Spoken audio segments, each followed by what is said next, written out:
Also been frequent and widespread tornado warnings throughout the day, and they're continuing and expected to expand as Milton moves over land, including a few that have already touched down in South Florida.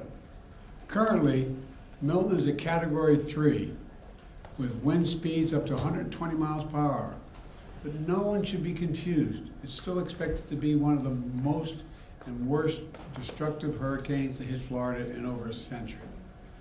You know, both the heads of the National Hurricane Center and the National Weather Service made it very clear in conversations I've had with them earlier today. Milton still carries incredible destructiveness, can wipe out communities, can cause loss of life. Storm surge is still expected to be up to 13 feet. So I urge everyone in Hurricane Milton's path to listen to local officials and follow all the safety instructions they give. At this point, evacuation is probably difficult. So I encourage people to look for safer shelter. Sometimes moving just a few miles can mean the difference between life and death. We've already approved emergency declarations for Florida. We have thousands of federal personnel on the ground. We've staged and are ready to go. We have 20 million meals, 40 million liters of water. At my direction, the Secretary of Defense, Austin, has pre-positioned search and rescue teams, helicopters, and high water speed vehicles as close to the storm as possible, so they're ready to conduct life-saving missions.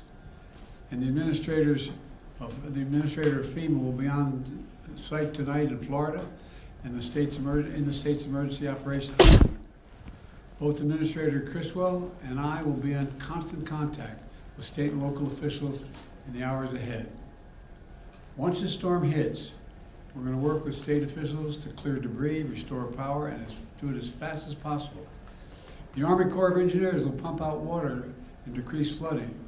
We've already directed the Department of Defense to be ready to provide active duty service members to support Florida after the storm surge, if Governor DeSantis requests the help, which I expect he might. Just like we did in North Carolina. I have surged over 1,000 U.S. Coast Guard personnel to perform search and rescue missions and reopen the Port of Tampa as soon as possible.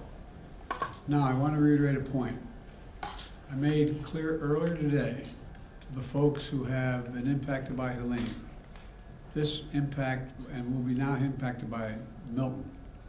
Over the last few weeks, there's been reckless and irresponsible and relentless promotion of disinformation and outright lies about what's going on. It's undermining confidence in the people in Florida, and incredible rescue and recovery work that has been undertaken. Literally, there are thousands of fellow Americans who are putting their lives at stake and putting on the line to do the dangerous work that needs to be done now. And it's harmful to those who most need the help. Quite frankly, these lies are un-American, and there is simply no place for them. Not now, not ever. Former President Trump has led this onslaught of lies. Assertions have been made that property is being confiscated. It's simply not true. They're saying people impacted by these storms will receive $750 in cash and no more. That is simply not true either. They're saying that money needed for these crises are being diverted to migrants. What the heck are they talking about? Stop it. It's outrageous. It's just not true. Now the claims are getting even more bizarre.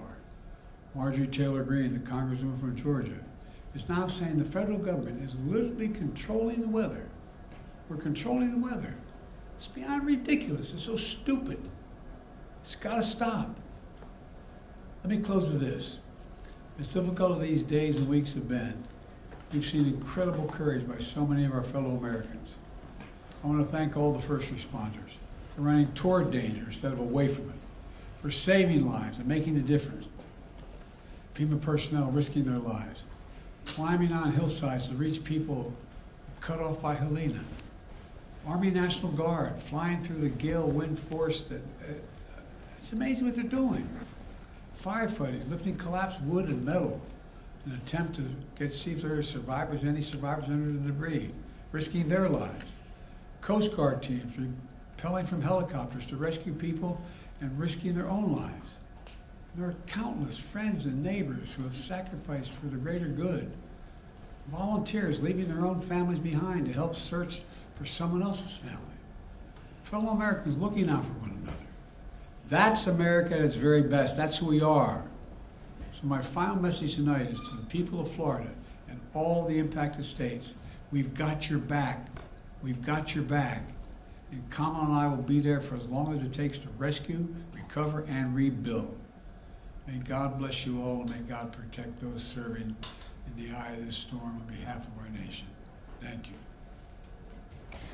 Why do you think Trump is spreading misinformation? Why do you think Trump is spreading misinformation? To President Putin during the height of the pandemic. Do you have a comment, sir? Why do you think Trump is? Why do you think Trump is spreading misinformation? I don't know. I simply don't know. You can speculate, but I just find it. I've used the phrase more than I've used it ever in my whole career. Un-American.